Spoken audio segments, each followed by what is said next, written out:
ეხლა რო იქნება 17 მაისს ოჯახის სიწმინდის დღე კიდევ ერთხელ მოგიწოდებ ჩემო შვილებო, დებო, ძმებო, ჩემო ახლობლებო, მეგობრებო, ნაცრაებო, როგორც ერთი კაცი ისე გადით იქ და დადექით. დავიცვა ჩვენი სიწმინდე და პატიოსნება, იმიტომ რომ ქვეყანა რომელიც სიწმინდეს კარგავს, წმინდა მიწაზე ცხოვრების უფლებას კარგავს. საქართველო არის წმინდა მიწა. თუ თქვენ დაკარგავთ სიწმინდეს, დაკარგავთ ამ ქვეყანაზე ცხოვრების უფლებას და ბიბლიას თუ წაიკითხავთ თქვენ, აღარა ღმერთმა აი ამ საშინელი ცოდვების მოქმედი ხალხი ცეცხლი და მახვილით აყარა. ესე ნუ იყოფინ ჩვენთან, ესე ნუ იქნება გავს. არ შეიძლება ან ცივი იყავიო, ან ცხელიო უფალიანობს. არ ცივი ხარ, არ ცხელიო, ნელთბილი ხარ და მოგანთხევ ჩემი პირიდან. არ შეიძლება ესე.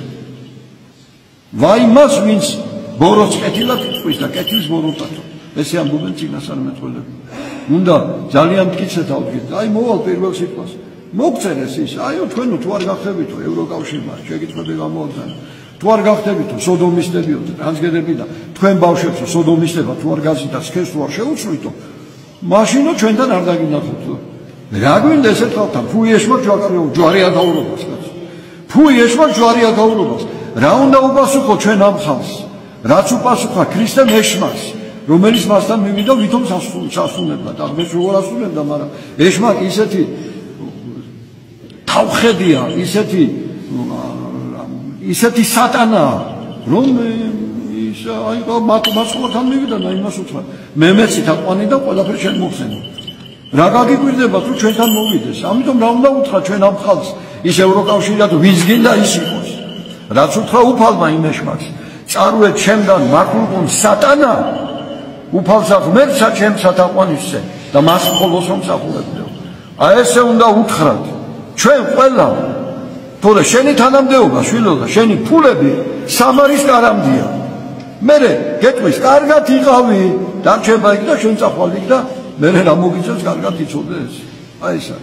საფლავის კანამდე მიგაცილებენ ჩემოდნები, იქ დარჩება ყველაფერი. აი ეს რა გახსოვდეთ და თუ თქვენ გონიათ თუ არ გახვალთ ამ ქვეყნიდან, ძალიან ცდებით საფლავებზე ხშირად იარეთ და ნახავთ ეხლა რამდენი ხალხი წავიდა, ხო? ცდების და ცდების სიკვდილსა ვინ არ მოელის სამისათო. არ გაგიკითხავთ ასა, იკითხავთ ესა? და მე რას ამბობს? ვერ დაიჭირავს სიკვდილსა ძალვიწყო ვერსაკტოვანი, მისგან გასორდეს ყოველი სუსტი და ძალგულოვანი, ბოლო შეხარნეს მიწამან ერთგან მოყმედა მწყოვანი და ჟობს სიცოცხლესა, ნაძრახსა, სიკვდილის სახელოვანი. გაფიდარასებას გვიპირებს და გვემუქრება ის ვირეშმაკა ორგანიზაცია და ამას არ ჯობია სიკვდილი გახსოვ. თუ საჭირო გახდა შევეწირო, ვიდრე ეს ჩვენი შვილების სოლა დავიდოთ და ღვთისმშობლის წინაშე საშინელი რისხვა მოვიწიოთ. რა მინდა ეგეთ ხალხი? შორ ჩვენგან, ვინც გინდა ის იყოს. ფუ ეშმა ჯვარი აკაურობს. დამთავრდა. მე თქვა დაგლოცო შვილები. ყველას მოგიწოდეთ. წაბზანდით იქა, ვისაც საშუალება გაქვს, განსაკუთრებით ჩემ ნაცრებს მოვუწოდეთ. ჩემ ახლობლებს მეგობრებს ვინც ახლოს არის იქა. დადექით იქ თბილისში და მტკიცე პროტესტი გამოხატეთ. არ გვინდა ჩვენ ეს. ჩვენ ღვთისმშობლის ხალხი ვართ. ჩვენ ქართველები ვართ. და ქართველებად უნდა მოვყვეთ. მე თქვა დაგლოცოთ და გაგახართ. გაგაცნიეთ. აი ხარ.